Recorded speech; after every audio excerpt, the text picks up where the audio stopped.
Hello Tubesters, it's myself Gav and welcome to another video. This is take 3.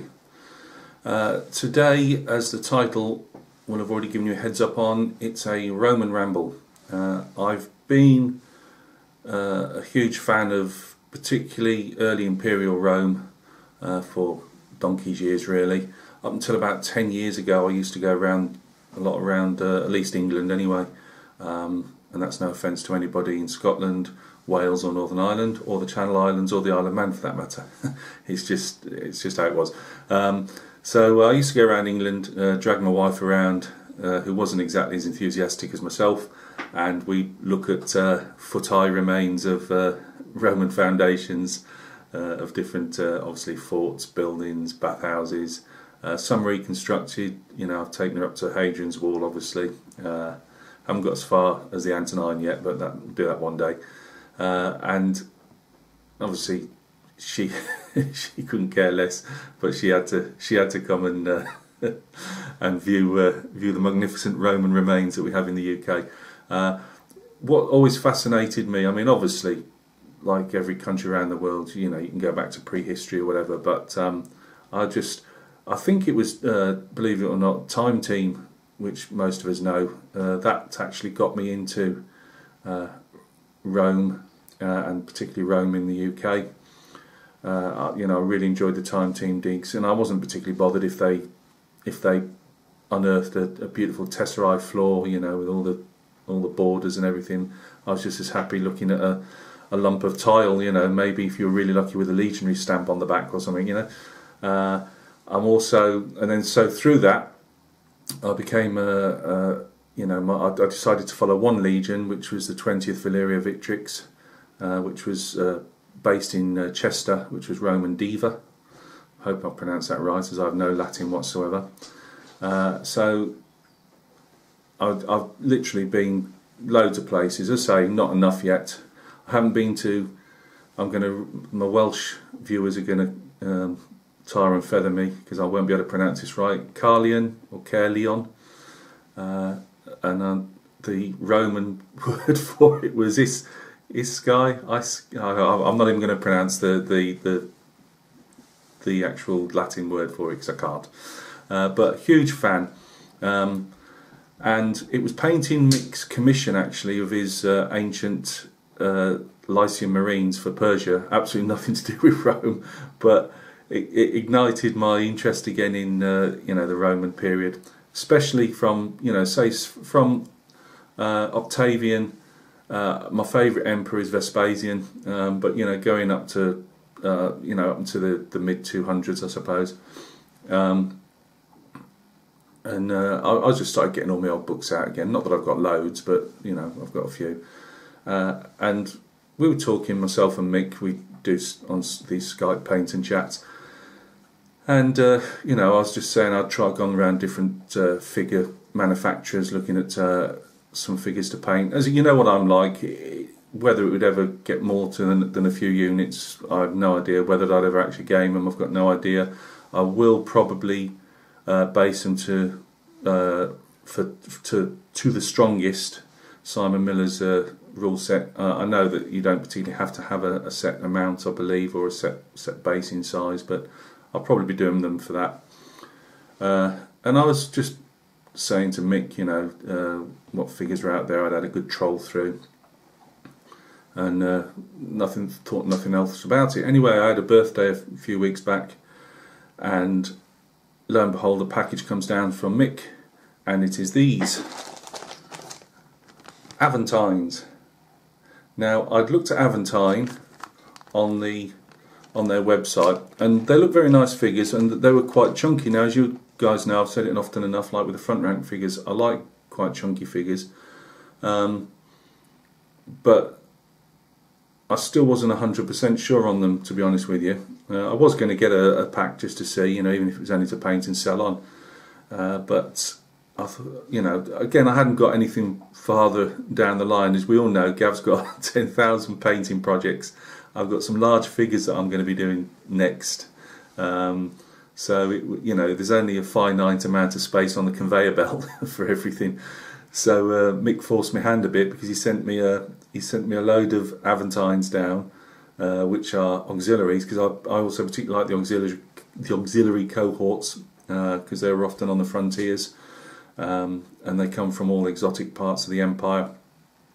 So he sent me down some legionaries, which we're going to have a look at, and some auxiliaries. So this is, I was going to call it a separate video, you know, and do a usual review, but I just thought, you know how I ramble, so let's ramble on about Romans.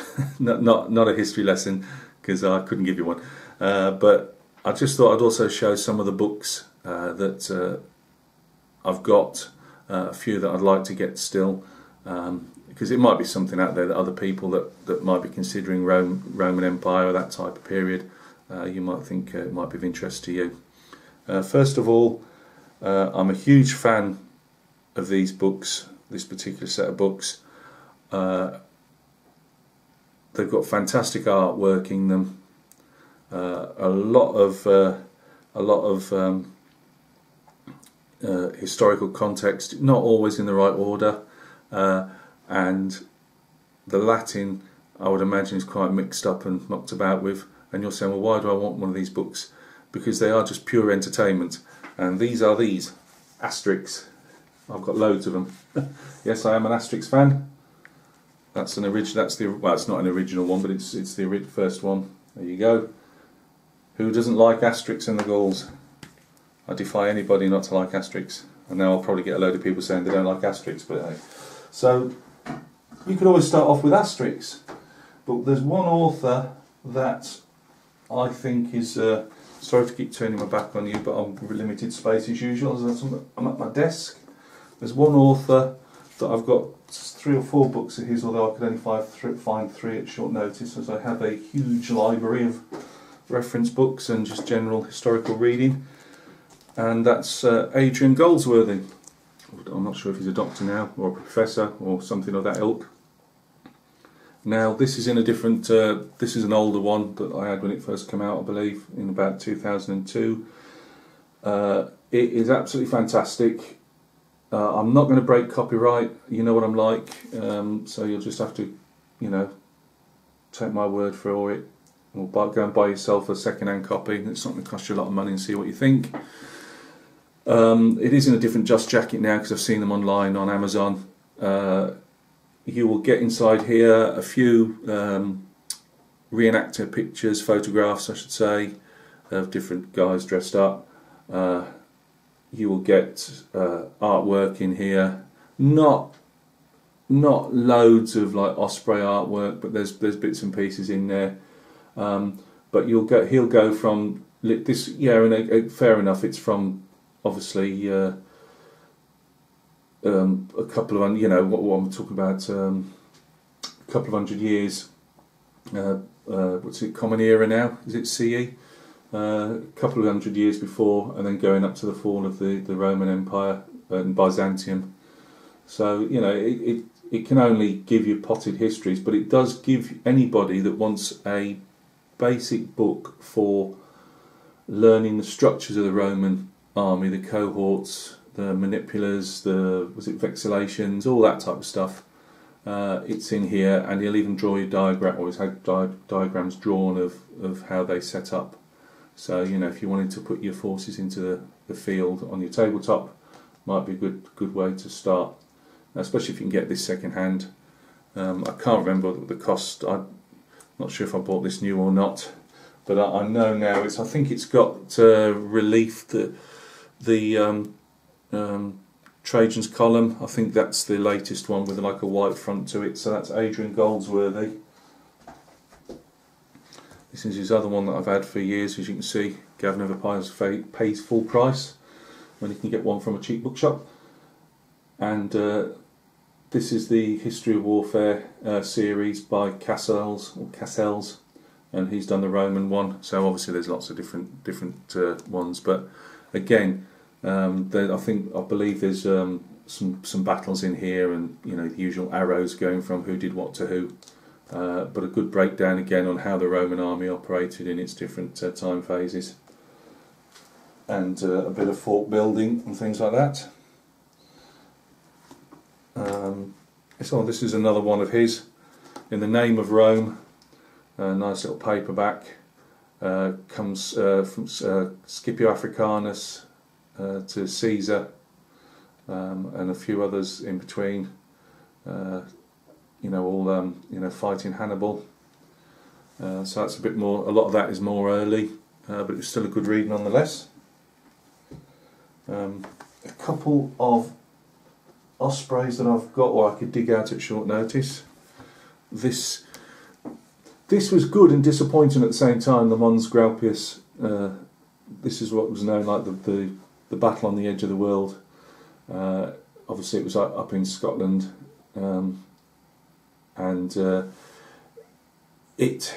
there was always been. They've never known 100% exactly where the battle site is, and it is quite sketchy on details.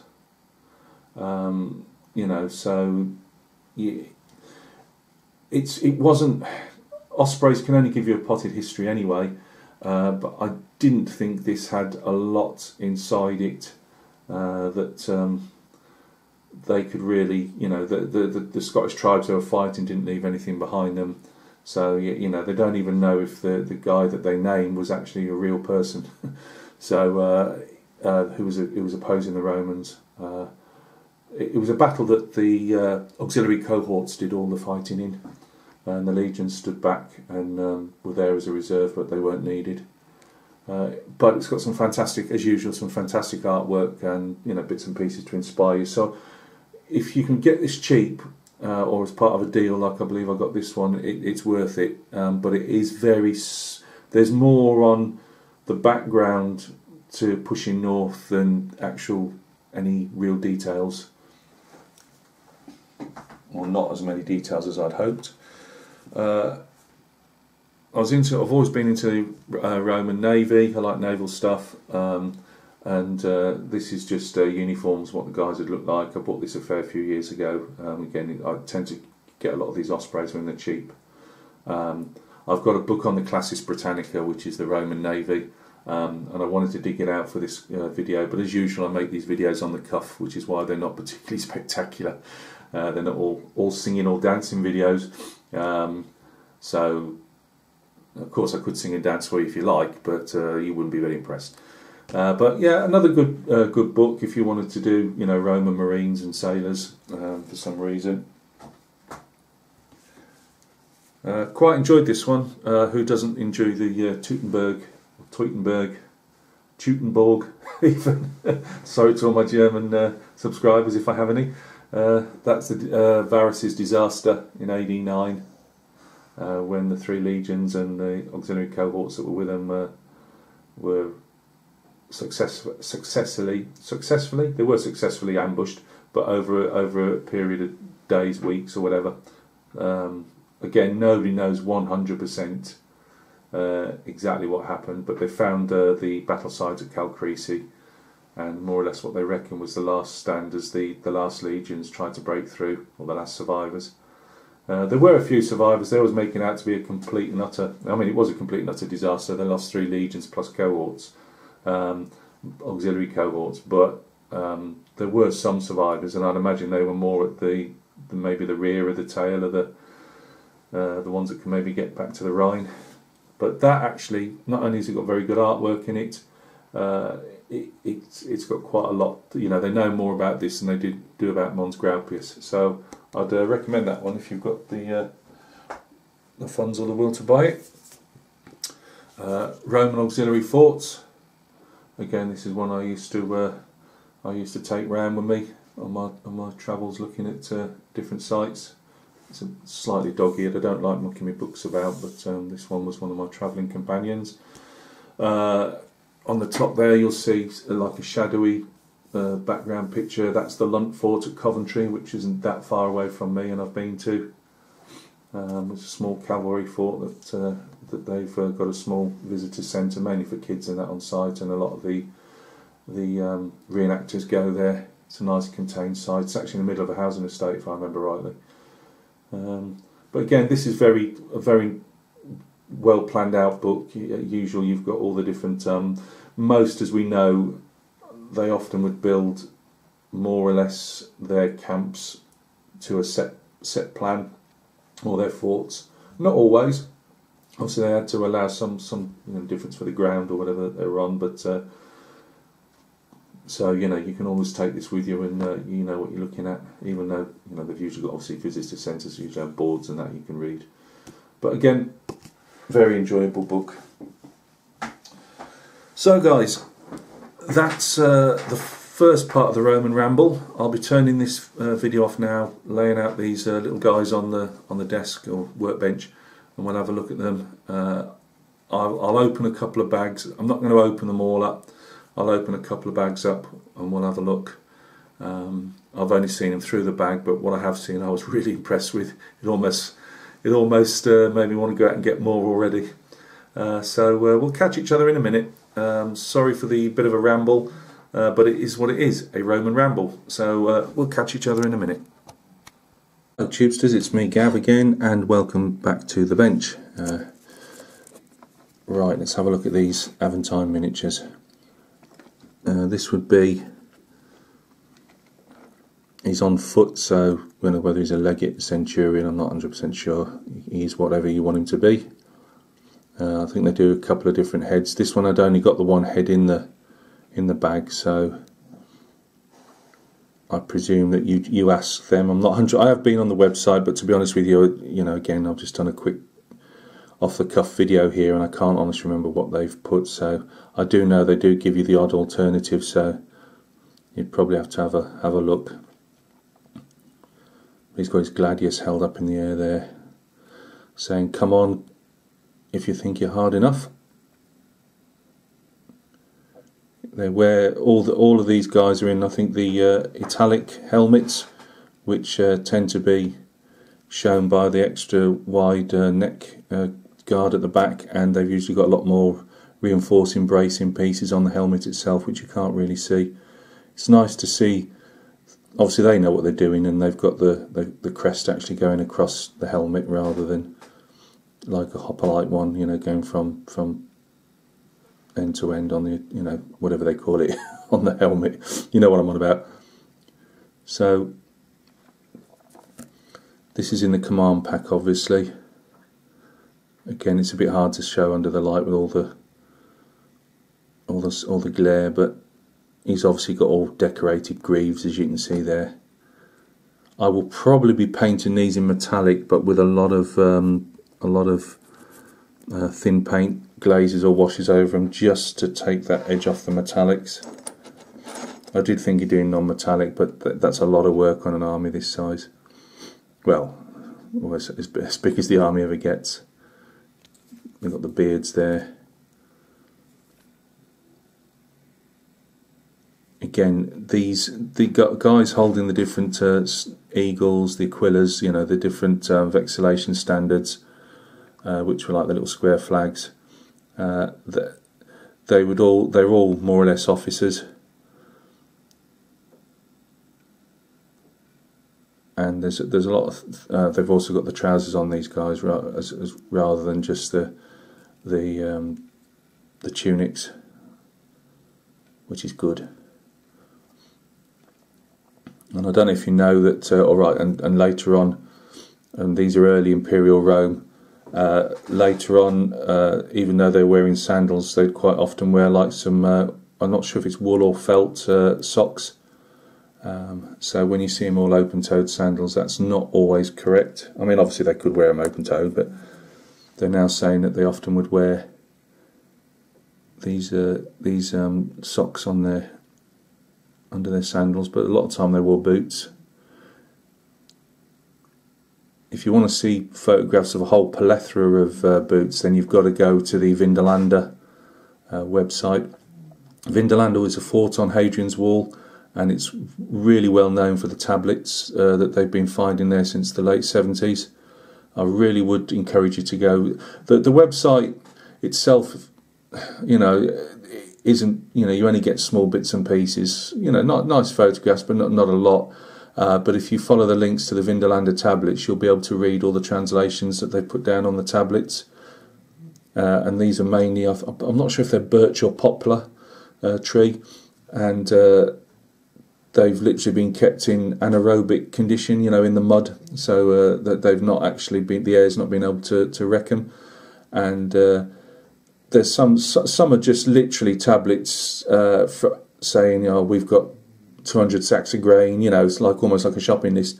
But you've got others where the wife of the fort commander's asking another fort commander's wife to a birthday party. It's really great because you're hearing their words 2,000 years ago. So go to the Vindolanda website.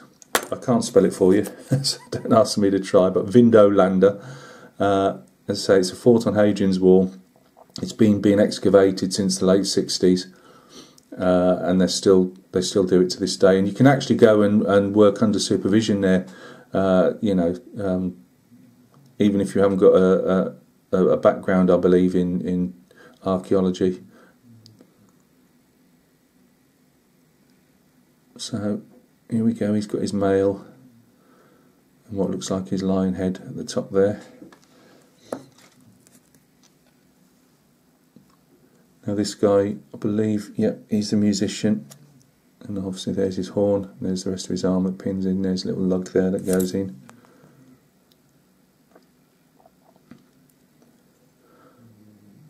I mean, I've seen other people paint them up and they really do look good. I believe that little notch there is where the horn will go in. As you probably know, Roman soldiers, this is a military belt, and these are leather straps that actually hang down, and they used to decorate them with studs and different devices and little, you know, bits at the end, and it was known as like I can't remember what the actual proper Latin name is for it, but it's a soldier's belt anyway. They reckon you could always, if the soldier was in undress, you know, so he didn't have his sword and that on, and just had his tunic or whatever, they'd still often wear these just to show that they were soldiers. And there is actually always debates on what it was. Is it there just because it doesn't really protect a lot, really? But there's always debates flying backwards and forwards. Was it there for real protection, or was it there just as something, you know, for decoration to show you were a soldier? I'll be going into a bit more mould lines and things in a minute, because these are quite involved, these particular ones. So we'll just move these to one side. That was, by the way, by the look of the shield, because I can't remember the codes off the top of my head, but it's got an auxiliary shield as well as the usual small round ones that the command group would often carry. So that would be for your auxiliaries. And you can tell that as well because the auxiliaries would normally be in a cohort, sometimes 500, sometimes 1,000 for the large ones, and they will be carrying these different. I'm just trying to have to look at my notes. Can I remember what the heck it is? It is a signum, that's it. And there's your vexillation standard here as well. They reckon, according to, I think it's in the Goldsworthy book, that that some of the standards got so heavy for the Praetorian Guard, particularly, that they used to have their own ox wagons carrying the standards in them rather than being carried by the guys, because they just got so heavy with all the totems on them. I would imagine an auxiliary cohort would have less. But yep, there are those guys there. Well, while we're at I won't get them. You get 4 to a pack, by the way, or that's what's in these anyway. You know, for all you guys that don't like doing faces, when you've got the big cheek pieces that these guys have got, there's not a lot of face to do there, you know what I mean? So if you're not confident at doing faces, or you don't like doing faces, you know, you could put your washes in there, and that would bring all that detail out fairly easy. Again, you've got the mail there. They're not 100%. I mean, the legions wore mail and scale armour alongside the manipular armour as well. So they're not 100%. But they say that mail comes up in big chunks, in, you know, like at Vindolanda and other places. So you tend to find that they always have the auxiliaries in mail. But if you look at this guy here again, you'll get the standard mould lines that you'll get on most figures. There's very few figures, whether it's plastic or metal, you're going to get, you know, no mould lines. So you've got the usual mould lines. Looks like a bit up there, wherever they've been spun, I suppose. Usual down here. Again, I actually use some little diamond files, as they're called, which you can get from any modelling supplier. I just use those. Sometimes a bit of steel wool as well. I've got steel wool in my supply cabinet just to give them a bit of a polish off if you can get in there. I mean, there's a bit of a line there again. So scalpel first. If there's something that just doesn't look, that a scalpel will do it. Get your little needle files in there, which I call diamond files because mine are. They're those extra hard wearing ones. And then if you really want to go whole hog, then give them a polish up with some steel wool. Again, the base on some of these got slightly ridged, and all you do there, get your engineer's flat file, you know, DIY flat file. Just give them a couple of rubs over the base and they're ready to go. But again, these have got the italic helmets, I believe. I'm sorry if you can hear snoring in the background. One of my pops is snoring his head off. I don't know if this is going to, when I play this back, if you're going to hear him or not. So I'll apologise now. Anyway, getting back on track, which is pretty hard for Gav. I'll be obviously using some shield transfers on these guys, but that's a legionary shield. They're often flat rather than concave. Spears, a lot of people use wire spears. I think these are alright, to be honest with you. They're straight. My only thing is, if you're going to use the wire spears, you're going to lose a lot of the chunkiness of these. I don't know, I'm not 100% yet. I mean, I can feel a slight, obviously, bevel in this. But you lose all that lovely spear shape. I know there are guys out there that do, you know, you can go on eBay and buy the pack load, and the ones I did for Mick were fairly good as spears, but they're still not as good as these white metal cast ones. So I'm undecided at the moment what I'm going to do with those. Right, let's have a look at the legionaries. They all seem to be in the same pose as far as I can see, and you know, whether that goes across the range, I don't know. But they all seem to be. I mean, I know they do them throwing the pilum, so you know, there might be just those different poses, but I can't see any head variants, if you know what I mean. You know, pointing the head in a different direction. Now, I might be wrong on that, so don't quote me. Obviously, get yourself onto Aventine's website. And we've got a bit of a chunk there, but that's also, I don't know if that'll fit in. I'm not going to. Obviously, that's the scutum, the actual legionary shield. You can see it's a different shape. So I don't know if that's designed to fit in there or not. As I say, I don't know yet, but we'll cross that bridge when we come to it. Again, you've got the greaves on the arm as well.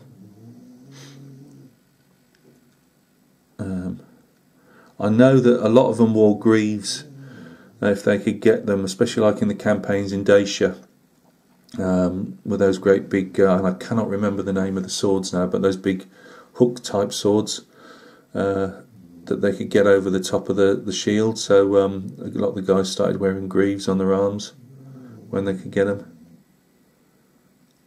But again, beautiful, beautiful work. I think these will really come up nice. You've got a lot of sharp edges. I keep getting this pointy stick the wrong way around. A lot of sharp edges, you know.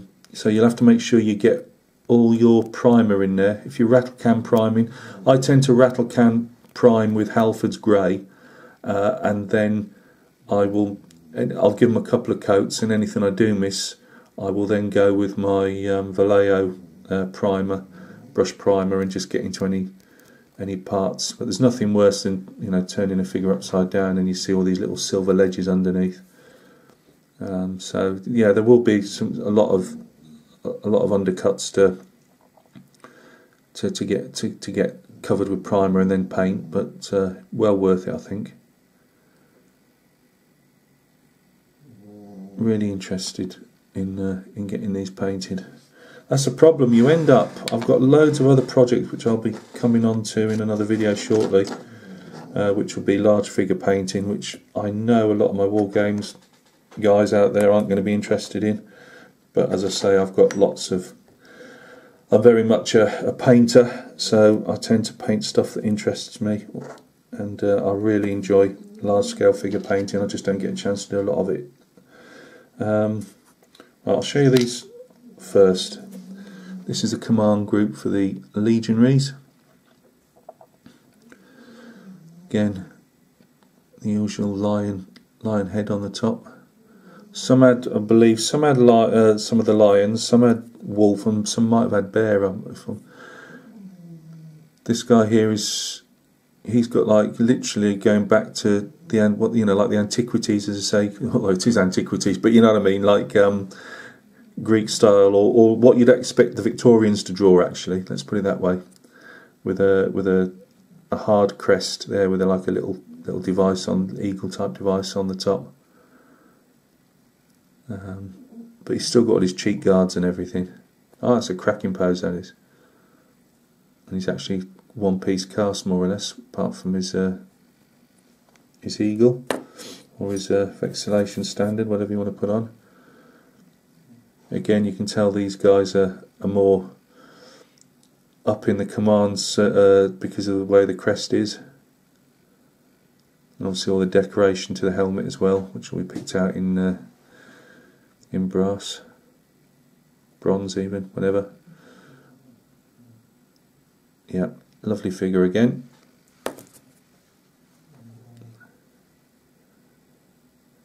And as I say, I know with the light it's not the best to see, and I wasn't going to, it'll take me a while to obviously clean these off. And that this is the musician again. You've seen the horn anyway off the other figure, so it's the same thing. So that's those guys, and these are I've got a whole bunch of eagles here.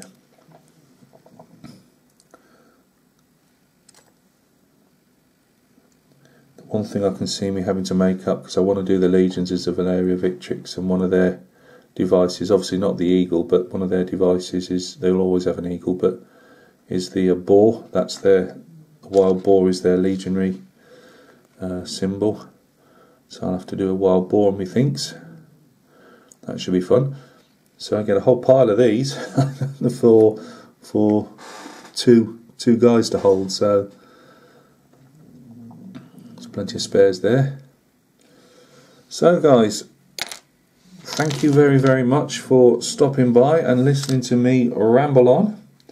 I wanted to get this done. Mick was really kind of him to send me these down for my birthday. So once again, Mick, thank you very much. When these fit into the schedule, I don't know. I had planned to actually do one of the command groups up in the next week or two. If I'm getting the chance, I have got a commission to start in the next couple of weeks, so it'll only be a short one, but it just depends what everything fits on the list. I am doing the 54mm figures that I've got stored away. I've got the German 1 in 35 scale figures that are painted and just ready for the diorama. Well, I had all the bits for the diorama come yesterday. I'm going to be doing a separate video on that to bore the pants off you, just to show you the type of things I'm going to be doing on the diorama, and then we'll get stuck into that and get it done and dusted. And also I want to begin, and finish for a change, that the French Indian Wars, British Indian, and do his diorama, because I say everything's there for that one. So thank you very much for stopping by and listening to this. I hope you've probably got a whole army painted by the time this finishes. So you take care of yourselves, crack on with those projects that you're on, and we will catch each other very soon on another video. Cheers.